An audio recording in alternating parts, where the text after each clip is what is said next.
না করে আল্লাহর কসম তাদের প্রতিটা টুকরা বাংলার ৫৬,০০০ বর্গ মাইলের জমিনে ছড়িয়ে থাকবে। পরিষ্কার বলছে আমরা প্রতিশোধে বিশ্বাসী নই, আমরা প্রতিশোধকামী নই।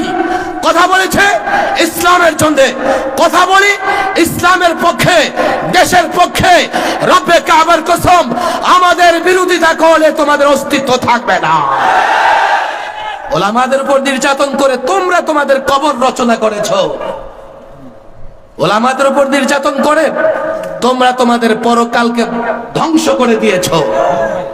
তওবা করো, ওলামাদের সামনে নত হও, মাফ চাও, না হলে আল্লাহর কসম তোমরা তোমাদের পরিণতি, তোমাদের দলের লোকজনের পরিণতি নিজ চোখে দেখে যাবে। আজকে হেফাজতের এই সম্বর্ধনা বা দোয়া সবাই